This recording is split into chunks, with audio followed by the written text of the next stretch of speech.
this handwritten manuscript. Jung had it typed and sent out for comments to colleagues, to friends, to intimates.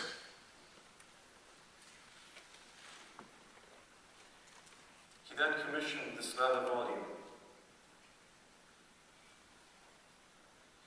and began patiently transcribing his fantasies. An echo of an ancient script.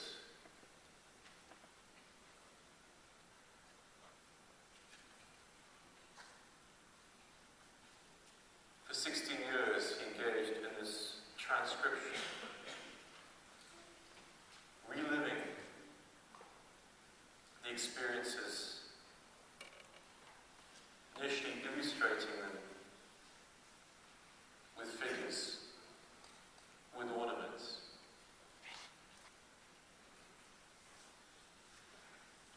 The medieval style of the work is no accident, for the book takes us back to the Middle Ages, a book before the scientific revolution, a book before what Jung considered an event that sundered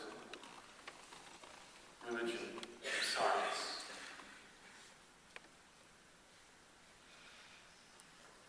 And a book that foreshadowed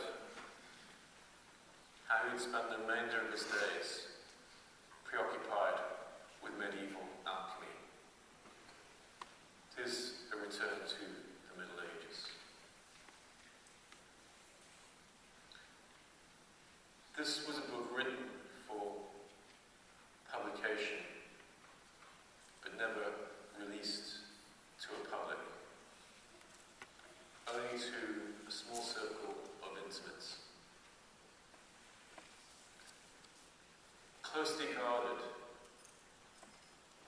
Jung shielded his fantasy world from the eyes of a prying public.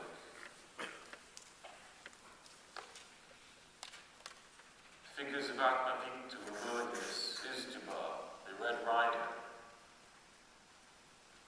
the librarian, the cook, the fat professor,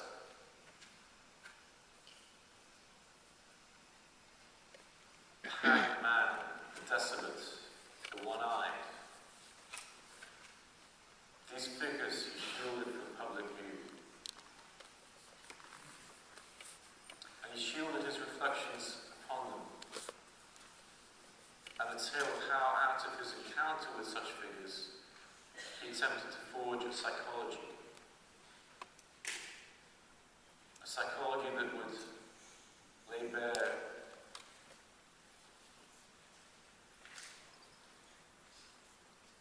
the narrative or account or form of vehicle of how an individual could reconnect with their soul, how this reconnection had certain typical generic features and phases that could be found in all times, in all places.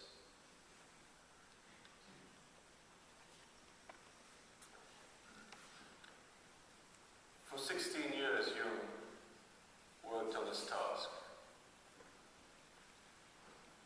and decided to leave it to one side.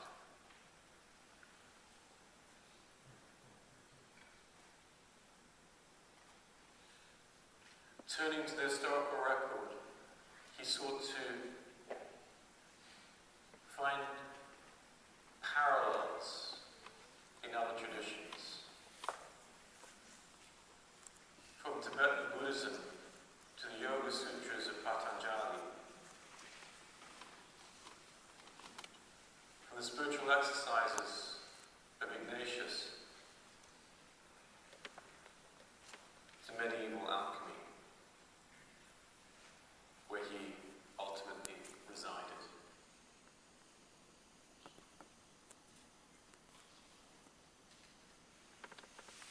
His own book was his compass point. It was the key, it was his hermeneutics.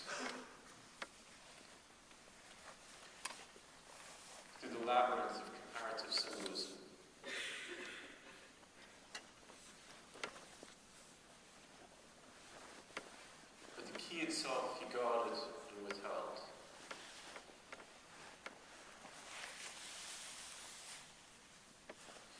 Forms encrypted into text.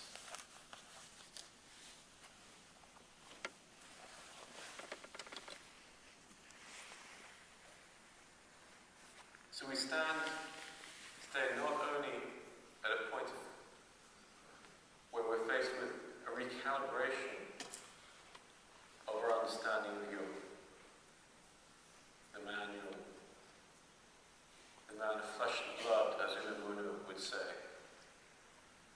A recalibration of the effect of his work on our lives, but also of our understanding of all that he wrote subsequently. All this belongs to the event that is taking place now.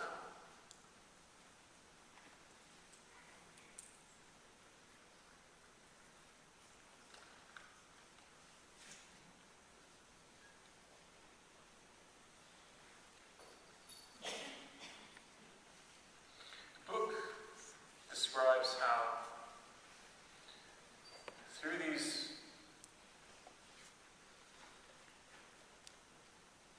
adventures, one of the titles, one of the drafts, all these imaginings, Jung manages to reconnect with his soul.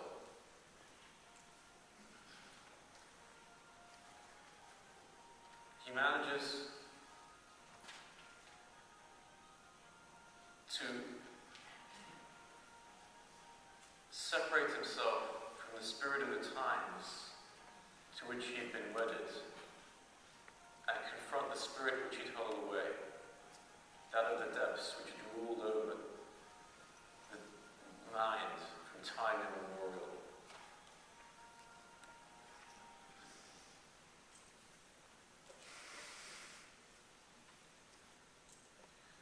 He confronted everything that he'd rejected in his life, everything that he held to be base, everything he felt to be inferior, everything that he condemned in others and disavowed. His arrogance, his vanity, his desire to make an impression.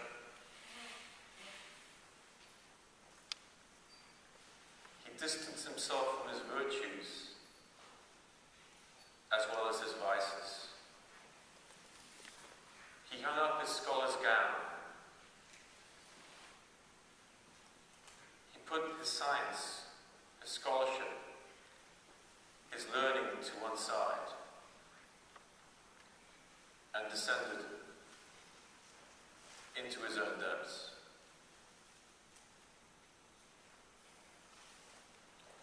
Confronting the void, the abyss, hell which was none other than being alone with oneself.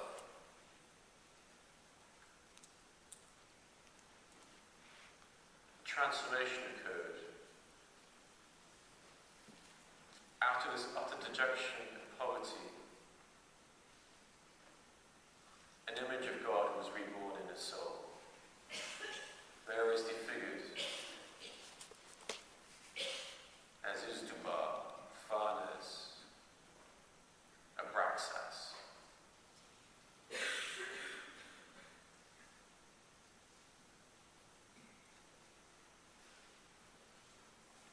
This was Jung's theophany.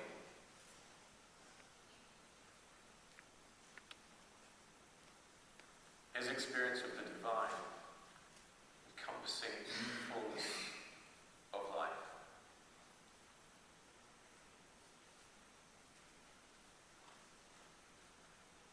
Through his reflection on his experience, he learned to differentiate the voices, identify the characters, and disidentify